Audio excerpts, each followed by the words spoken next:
Over the years of living a more minimalist lifestyle, I have let go of a lot of stuff. And in today's video, I want to share with you 20 things I decluttered that really kind of surprised me because they're all things that I always assumed you were supposed to have or supposed to keep around, or things that I personally just thought that I would never want to declutter, and honestly, I've never missed them. Some were surprisingly easy to let go of, and others I agonized over for years before I finally decided to declutter them, but every single one of them has made more space, not just in my home, but also in my life. So if you're also decluttering and you want some fresh ideas, or you just need a little nudge to finally let something go, then today's video is for you. As always, feel free to grab yourself something nice to drink if you want. I have some iced green tea here because it's hot today, so I could use a nice refreshing cold drink. So grab something for yourself if you want, and let's get started. All right, the first one is wine glasses, but this is also about something bigger, something that the wine glasses represent. We personally never drink wine, and we had 4 champagne glasses, 4 red wine glasses, 4 white wine glasses, because you're supposed to serve it in the correct glass, and we never really used them. They took up so much space in our cupboards, and the only time we used them was when we were serving wine for guests. Now, if you actually enjoy drinking wine or making cocktails and serving everything in the correct glass, then that is no problem. But we just had them and they were just there. After a while, I decided that I just don't really care about proper serving etiquette, like serving things in the correct glass. And getting rid of all of these glasses freed up a whole upper shelf in our cabinet at the time, so it created so much more free space. And now we just use these little glasses that we normally drink water from to serve wine in, or a bigger tumbler to serve a cocktail in if we ever do, but it just created so much more space. This is just one of those things that you are supposed to own, like an adult, a proper adult, or someone who is hospitable and serves guests well. They have these kinds of things. And it's funny because I just don't really think that anyone actually cares what glass they get their drink in. And if they do, I also kind of feel like maybe that's a them problem and not necessarily so much a me problem. And this can be about anything in the kitchen. It can also be about other kinds of servingware that you never use, but you just have because it's one of those things that you were supposed to have. Feel free to look at these things with a critical eye. You're not any less of an adult if you don't have that thing that you just never use and it's just there. Number 2 is university books. So these are the books that I had used during my studies to be a dietitian at the time. And it's another one of those things that you were just kind of supposed to keep around because these books are always important, and they were expensive, very expensive. And what if you want to keep using them later on? And it's one of those things that people generally keep around. After I was done with college, I did keep them around for a little bit, but I just found that I never actually used them because most of the information that you need in your job is online also, and I decided to sell them when they were still relevant. So that way I could get some money back for them and another student could get to use these books for cheaper. I did give the money that I got for these books to my parents because they also paid for my education. So yeah, that made the most sense to me that they should have the money that came from me selling all these books. If you also have these kinds of books around and you actually use them, or you just enjoy keeping them around for memories or something, then that's fine. But I talked to my friends about this at the time, and they later said that they actually regret not selling them when I did, because these books kind of become irrelevant pretty quickly. There's new editions, or they teach different kinds of books. So after a while, you can't really sell them anymore and no one can actually use them. So I'm very glad that I sold them when I did, because they got a second life with someone else and I got to give my parents some money back. Plus, they are very heavy and they take up a lot of space. So that was great too, to get them out of my house. Number 3 is spare parts and extra accessories. And this may be a little bit different if you're renting versus buying. So in our previous apartment, we were renting and we kept all of those spare parts and extra dishwasher accessories and things like that in a box somewhere, and then just put that box out when we moved out. But when we first moved in here and we bought the place, we also at first kept all of these things around. So for example, in our fridge, that was here when we moved in, and the previous owners had an egg container in the fridge. which is funny because we never eat eggs. And they also had one of those like soda bottle store thingies, and we never drink soda. They had all kinds of dishwasher accessories that we just kind of kept for, I don't know, what if you need them. They also left, I kid you not, at least 20 of those huge Ziploc bags filled with, I don't know, extra parts, spare parts, screws, little plastic thingamajigs. I don't really know what they were for. They actually didn't even remember what they were for. And at first we kept all of that because we were just kind of scared to let go of it. And after a couple of months, we were just like, no, this is crazy.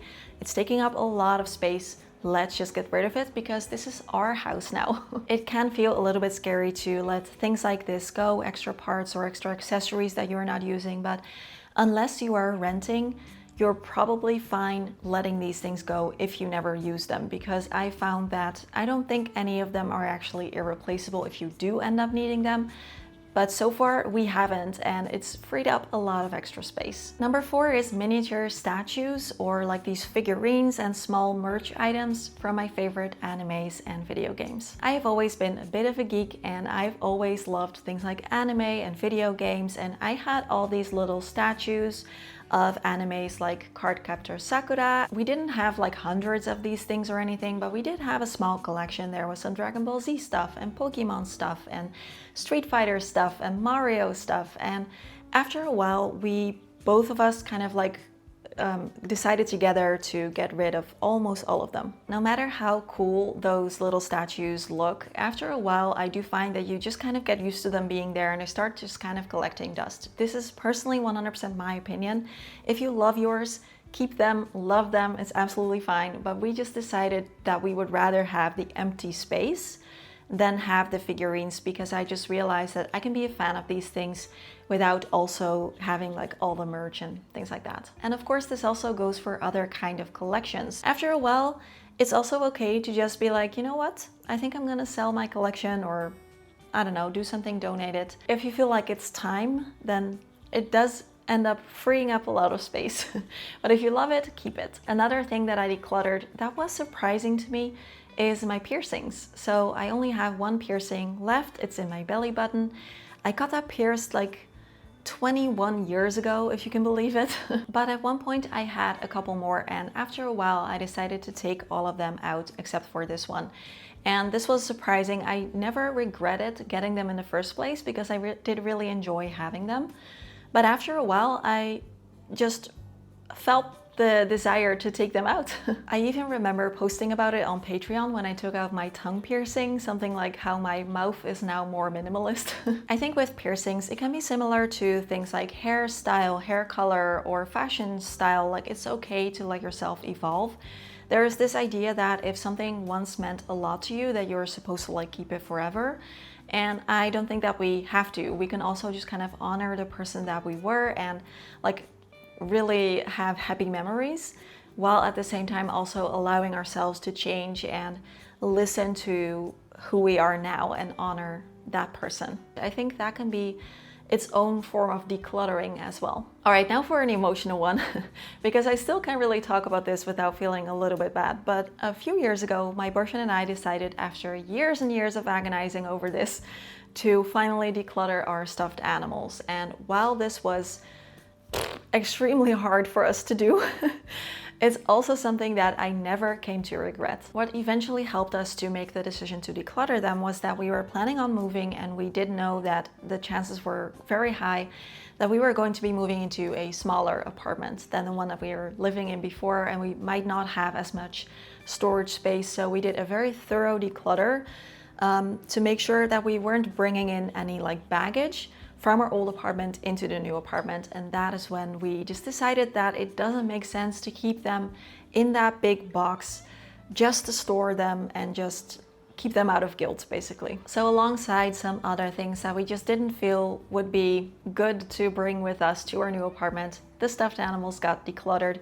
I did take some video footage and some photos of them all before I let them go, and it was honestly like, it's so silly, but it was really hard to let them go because it just feels like you're a monster because they have a face, and it's just, I still get a little bit sad talking about it, but at the same time, I'm very happy that we did do it, because now we don't have that big box of stuffed animals making me feel bad taking up space in this apartment. Number 7 is a bathrobe. So I decluttered my bathrobe a long time ago, at least like 10 years ago, and I've never regretted getting rid of it. So with bathrobes, you do need to replace them like every, I don't know, couple of years. After a while of using them a lot, they kind of get a little dingy and like old looking. So when that happened with my last bathrobe, I decided to challenge myself and think like, would I actually miss having a bathrobe if I didn't have one? So I tried it out for a while, and turns out I didn't miss it. So if I'm walking like from the bathroom to somewhere else in the home, usually I'm just like wrapped in a towel or something, or I bring the clothing that I want to wear with me into the bathroom and change there. So yeah, I didn't actually miss having a bathrobe. And with this one, I feel like there's gonna be some comments about it because I can imagine lots of situations where having a bathrobe does make sense. I mean, it's nice and cozy. Also, if you live with people that you don't want them to see you wearing only a towel or something, of course it could make sense. I have really enjoyed not having a bathrobe because I have always found them to be a little bit like visual clutter, because they're hanging on the back of the door or they're hanging on the wall in the bathroom. I really like having that empty space in the bathroom, and I've never missed owning a bathrobe. I also did exactly the same thing with my swimwear. So I'm just not really like a beach or a pool kind of person, and I haven't owned any kind of swimwear for many years now. So it's always good to kind of like test out if you declutter something, instead of immediately going out and buying a new one, kind of testing out for a little bit if you actually miss having it. Number 8 is fancy clothes or fancy dresses for fancy parties, or fancy heels or fancy accessories for weddings or receptions or galas. I don't know. It's kind of the same thing with this. These are good things to have if you are the type of person who goes to occasions where you can actually wear these things. And I used to have some of them too in my closet, because I just felt like I had to, like it's part of being an adult to have some kind of fancy clothes for fancy occasions. I rarely wore them, but I was afraid to declutter them, because what if I have a gala or a black tie wedding or a fancy reception to go to and I wouldn't have anything to wear. So over the last years, I've been operating under the if I need something fancy, I will buy it then system. And so far, it hasn't happened yet. And I find that the upside of waiting to purchase something until it's actually there, the occasion, is also that, you know, maybe you see a fancy dress in a store and you're like, oh, I could buy that for next time I have a fancy occasion. But what if that takes a couple of years, and by then either you don't like it anymore, maybe your body has changed, doesn't fit you anymore.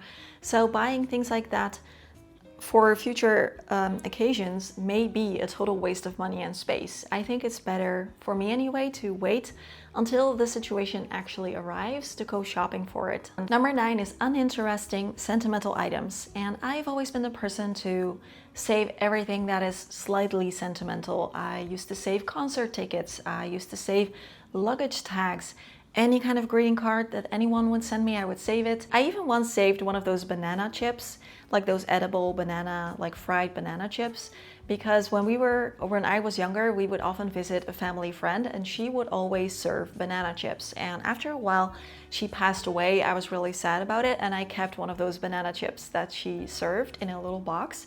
And years later, I opened the box and it was all moldy, like a moldy banana chip. Through minimalist living, I have learned the difference between things that are worth saving and things that are not. And I have one sentimental stuff box now. It saved up a lot of space decluttering the rest, and these items are all actually special to me. Hi, just popping in here to let you know that this video was made possible by my supporters on Patreon and YouTube channel members. So a really big thanks to them for helping me to keep going and making these free videos for everyone here on YouTube. I have been posting 2 exclusive videos a month over on Patreon for 5 years now, and as you may have heard, I've recently also launched YouTube channel memberships. So these are the same exclusive videos, the same 2 tiers, and if you want to help to support the channel, then you can decide for yourself if you would rather do that on Patreon or right here on YouTube as a channel member. I'll leave the links for both options in the description box below. No pressure, of course. Please only support the channel if you can afford to do so, but if you can and if you want to, then I would really appreciate the support. Things have been a little bit rocky ever since I changed my uploading schedule earlier this year to 1 video every week and a half.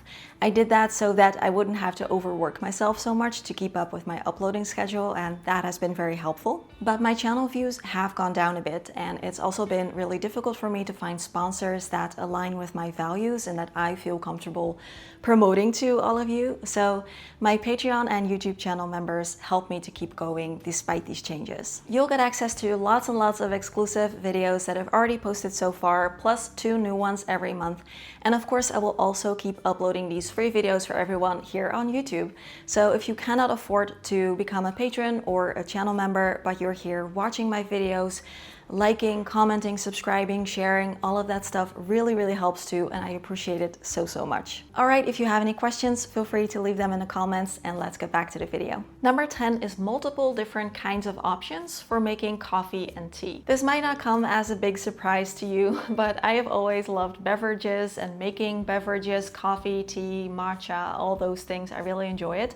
And I used to have all these different kinds of options. So I had an espresso machine, but I also had one of those coffee drip thingies, and I had a French press, and then I also used a French press for making tea, but I also had those tea strainers, and then I had the reusable tea bags, and like all the things. In the end, I found that like 98% of the time I was always just using the same ones, because apparently those were my favorite ways, and the rest, like the coffee drip, the extra teapot with the extra strainer and all that stuff, I gave them away.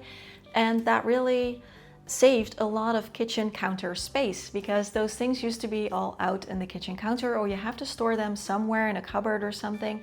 So getting rid of all the extra options has really freed up a lot of space, and I can still make everything I want, basically. Number 11 is gezelligmakers. So this needs some explaining. Gezellig is a Dutch word that is really important in Dutch culture. It doesn't have a direct translation into English, but it kind of means cozy. It's kind of like the Dutch version of hygge, which most people know, or hygge, which is the Danish word. We have gezellig, and things that are gezellig here are pillows, lots of candles, lots of blankets, lots and lots of pictures on the wall, like many pictures on the wall, different kinds of like flower pots and vases, and like lots and lots of decor and cozy stuff. After a while, I got so overwhelmed by all the gezellig things that I had around, and I really pared down. I actually think that my house now doesn't look any less gezellig, but it does look a lot more clutter-free. So maybe Dutch people would look at my home and say that it is not gezellig enough, but I personally think that it is gezellig enough. Number 13 is smart things that are more hassle than they are worth. And I was surprised by this, especially with the robot vacuum. We had a whole robot vacuum debacle, and after a while we realized that doing all the settings and using the app and making sure the robot vacuum didn't get stuck in like a cable somewhere or a shoelace or something, and then also cleaning the robot vacuum when it's done vacuuming, because otherwise it leaves all those little plunkies of dust everywhere. It was such, like, it didn't actually make vacuuming any easier for us. This is our personal experience. So after a while we decluttered or sold our robot vacuum and just purchased a normal cordless vacuum. Now we are vacuuming ourselves, and it has really simplified the vacuuming process, which is kind of strange because those smart appliances are supposed to make your life easier. In this case, for us, it really didn't. Maybe for you it's something else. Maybe it's an Alexa. I don't really know if people still have those things around. Or it's one of those like Aura rings. I don't know what they're called. I think Aura rings. that I actually read a very interesting little article about how many people actually get super tense and stressed because of their aura ring, because it tells them that they haven't had a good night's sleep, and then they get stressed about sleeping, and then it makes their sleeping worse. Things like that. If you have some smart appliances lying around, take a little moment to ask yourself if they actually make your life easier, because in our case, it kind of didn't. Number 14 is a category of, things you get for free, kind of like rubber bands that come maybe with produce. I used to save them for an occasion where you would need a rubber band. Paper clips, free straws, containers or cutlery, like plastic stuff or reusable stuff. Just kind of like things you get for free from different places. I used to save all of that stuff. Most people have this in their junk drawer. And yes, this cleared up a lot of space eventually, really paring this down, because when was I ever really going to use these items? I hardly use them. And the funny thing is, actually, my boyfriend had to kind of convince me to let go of the rubber bands, especially because I was just like, no, it's such a waste. Like, what if we need a rubber band? I've never used one of those rubber bands in the years that I saved them. So it's kind of silly, but I'm happy to now have, like, we don't really have a junk drawer anymore because we don't really have any junk. And a big part for me also with this category is trying to prevent that stuff from getting into my home in the first place, if you can. So for example, this place where sometimes we order vegan sushi from, they have the option to not give you free chopsticks or not give you the free wasabi if you still have some wasabi or soy sauce lying around, things like that. So we always tick all the boxes, like don't give us that stuff, because then you have to get rid of it. So a large part of it is also trying to prevent that stuff from getting in the first place. Number 15 is old notebooks and journals. As I said before, I am kind of like a sentimental person, so I used to save all of those things, diaries and things like that, and many people actually do save these things, which is totally fine. It is 100% a personal decision. I eventually decided to declutter all of them. I was really glad when I did, because it did save a lot of space, and I really just realized that I didn't need to hold on to things like this anymore. It's like you're not necessarily letting go of the past you, but you are accepting that things have changed, if that makes sense. So it was also just kind of like cathartic in a way. Next one might be a little bit controversial, but for me, no regrets that we decided to declutter all of our holiday decorations. We didn't have that much to begin with, but we did have a fake Christmas tree and ornaments and lights and, some Christmas things. And the same with our stuffed animals. We decided to declutter them when we decided to move, because we knew that we were moving to a smaller space. And just for me personally, it's not worth having these items and needing to store them somewhere all year just to take them out for a few weeks. So if you really enjoy them and it's something you look forward to every year, it's absolutely fine to keep it. But for me, I love the fact that I don't have to store these things anymore. It freed up a lot of space, as well as it simplifies the holidays for me, because I don't have that expectation that I need to decorate every time. And this is also one of those things that people just kind of assume you're supposed to have. Like, if you don't have Christmas decorations, you're like the Grinch and you're not fun or anything, but it's not like that. I do enjoy the holidays. I do enjoy seeing decorations outside or in other people's homes. It still feels like a festive time of the year for me. But I also love that my personal holidays are super, super simple, because I don't have the pressure of needing to decorate. I don't have the pressure of needing to buy everyone gifts. So it's actually like a super relaxing time of the year for me, which I prefer. Again, this is personal. Number 17 is worn out shoes. And for most people, this might be like not so surprising. Like, yeah, you're supposed to declutter worn out shoes. But I always kept worn out shoes around in the case that I would need to wear shoes that are allowed to get dirty. So I remember I once did a wardrobe tour and I showed my "these are allowed to get dirty" shoes in that video. And it's been years since I filmed that one, and I actually haven't worn these are allowed to get dirty shoes once since filming them. And I only recently decluttered them like a couple weeks ago. So I think if you actually have the kind of life where you often do like painting chores around the house, or you go walking where it's really muddy, or like you actually need something, I think it makes sense to have one outfit, like one pair of shoes, one pair of pants, one top that's allowed to get dirty or paint stains or something, but you probably don't need more than that. And I kind of don't really think I need any of that, to be honest. Number 19 is too much exercise equipment. So when we first moved into our apartment, we had actually like a little gym upstairs in our bedroom, and we had one of those rubber mats to protect the floor, and then a whole set of weights. We had an elliptical trainer, we had one of those bench pressing benches and things, and that's where we did our workouts. I really enjoyed simplifying all of that. It freed up so much space. The only thing that we have now is a yoga mat and 4 weights. I really enjoy working out with not really like a lot of exercise equipment. I just like to do workout videos on YouTube, and you can do so much just with your own body weight. Those workouts are really, really tough if you want them to be. You really don't need all of that stuff. And if I did want to have access to those kind of equipments, I think now I would just personally prefer to go to a gym. And the last one is old hobbies, things that really surprised me when I eventually got rid of them. And some of these were not easy decisions, especially my piano, my digital piano. That was a really tough decision to sell that, but I haven't regretted getting rid of these things a single second. I actually have a whole video where I talked about my reasons for getting rid of the piano and why it was so difficult for me, like what the piano represents, and letting go of like your fantasy self or your old version of yourself, things like that. So I will leave that video in the description box for you if you're interested. And if you want some more decluttering tips, I have a full playlist of decluttering and home videos. So I will leave that for you down in the description box as well. And that's it. Those were 20 things that I decluttered from my home and my life without regret. Some of them were kind of easy, others were really, really hard, and I thought about them for a long time.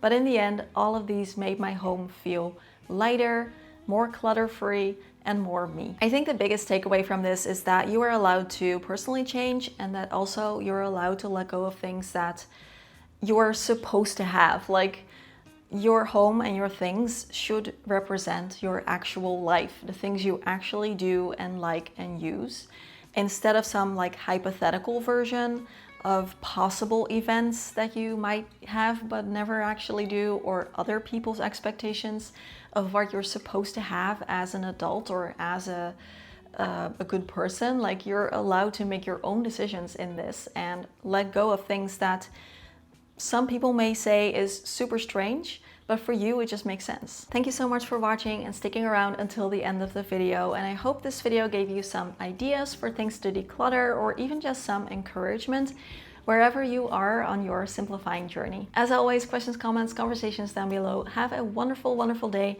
Thank you so much for being here, and I'll see you again soon. Bye bye. Oh my gosh, I really need a haircut. I've been postponing it for way too long, and I finally have an appointment to get a trim tomorrow, but I'm a little bit worried that they're going to have to cut off a significant amount of length because of my split ends. So keeping my fingers crossed.